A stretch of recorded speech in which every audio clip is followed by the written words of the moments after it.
I was adopted by a white missionary couple. I was adopted. Immediately placed for adoption. I was in foster care with one family for 18 years. They were white.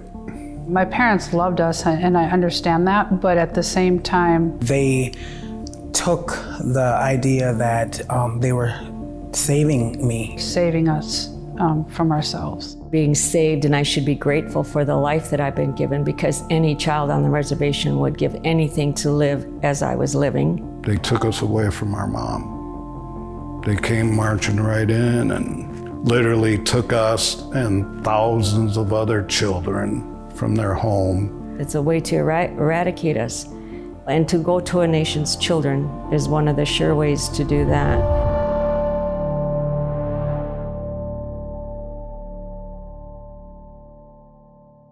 The U.S. has a long and brutal legacy of attempting to eradicate Native Americans. For centuries, they colonized Native American lands and murdered their populations. They forced them west and pushed them into small, confined patches of land. But Native Americans resisted. A Board of Indian Commissioners report said, instead of dying out under the light and contact of civilization, the Indian population is steadily increasing. And that was an obstacle to total American expansion. So the U.S. found a new solution: to absorb and assimilate them. It all started with an experiment and a man named Richard Henry Pratt. He had in his charge some prisoners of war, and he taught these men how to speak English, how to read and write, and how to do labor. He dressed them in military uniforms and basically ran an assimilation experiment. And then he took his results to the federal government and said, they're capable of being civilized. So he was able to get this project funded. In 1879, the government funded Pratt's project, the first ever off-reservation boarding school for Native American children. His motto was to kill the Indian and save the man. What started there at the Carlisle Indian Industrial School was nothing short of genocide, disguised as American education. Children were forcibly taken from reservations and placed into the school, hundreds, even thousands of miles away from their families. They were stripped of their traditional clothing, their hair was cut short. They were given new names and forbidden from speaking their native languages. To take our children and to indoctrinate them into Western society, to take away their identity as Indigenous peoples, their tribal identity. I think it's one of the most effective and insidious ways that the U.S. did do harm to Indigenous peoples here, because it targeted our children, our most vulnerable. And they tried to make us ashamed for being Indian, and they tried to make us something other than Indian. There are also accounts of mental, physical, and sexual abuse, of forced manual labor, neglect, starvation, and death. My great-grandfather went to Carlisle, and nobody in my family ever talked about it. So if you Google Indian boarding schools, the majority of the pictures that you will see will be actually from Carlisle. Colonel Pratt created propaganda. He hired a photographer to create those before and after photos to show that his experiment was working. So it was, intentional propaganda. And it worked. The Carlisle model of education swept the country and led to the creation of over 350 boarding schools to assimilate Native American children. On the one hand, we have the Navajo as we find him in the desert. Few of these boys and girls have ever seen a white man. Yet, through the agencies of the government, they are being rapidly brought from their state of comparative savagery and barbarism to one of civilization. In 1900, there were about 20,000 Native American children in these schools. By 1925, that number more than tripled. Families that refused to send their kids to these schools faced consequences like incarceration at Alcatraz or the withholding of food rations. Some parents who did lose their children to these schools even camped outside to be close to them. many students ran away. Some found ways to hold on to their languages and cultures. Others, though, could no longer communicate with family members. And some never returned home at all. By stripping the children of their Native American identities, the U.S. government had found a way to disconnect them from their lands. And that was part of the U.S. strategy. During the same era in which thousands of children were sent away to boarding schools, a number of U.S. policies infringed on their tribal lands back home. In less than 5 decades, 2/3 of Native American lands had been taken away. The whole thing was purposeful. And the fact that it has been buried in the history books and not acknowledged is also intentional. And in fact, the same tactics were used in New Zealand, Australia, Canada. All of these countries have acknowledged, apologized, or reconciled in some way, except for the United States. Over time, the brutality of boarding schools started to surface. And after a 1928 report detailed the horrific conditions at some schools, many began to close. In the 1960s, Indigenous activism rose alongside the civil rights movement. And by the 1970s, that activism forced more schools to shut down. The government handed over control of the remaining boarding schools to tribes to be run in partnership with the Bureau of Indian Affairs. But just as the boarding school era started fading, another assimilation project took shape: adoption. The main goal of this pilot project was to stimulate the adoption of American Indian children to primarily non-Indian adoptive homes.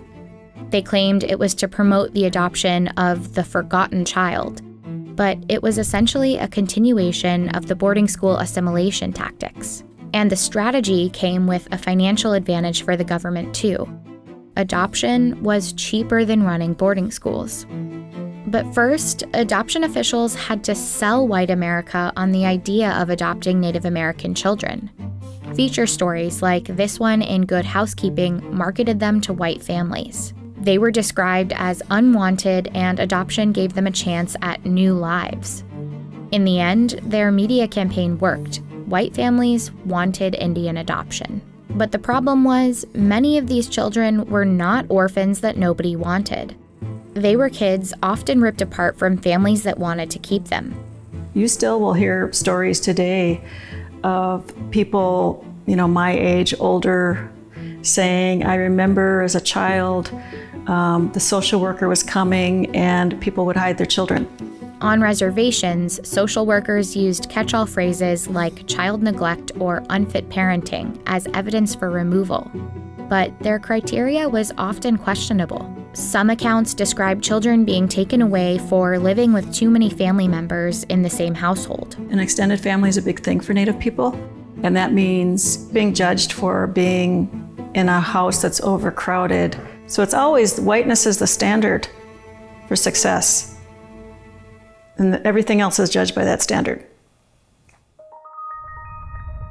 By the 1960s, about 1 in 4 Native children were living apart from their families. The official Indian Adoption Project placed 395 Native American children into mostly white homes, but it was just one of many in an era of Native American adoptions. Other state agencies and private religious organizations began increasingly making placements for Native American children too. My mother giving me up was a white person telling her if she didn't, she would never see her other kids again. In one of the documents I have, it's addressed to my biological father, Victor Fox, that he was trying to look us up to get a hold of us. But Hennepin County wrote, Daniel and Douglas are adapting very well in their new family. Just was totally, it was a false statement. When you're adopted, you know you're missing something.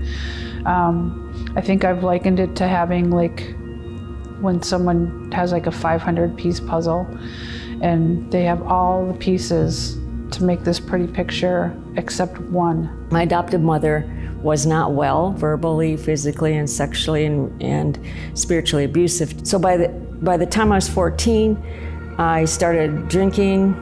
15, drugs were added, and I became an addict to numb. I didn't realize I was numbing pain.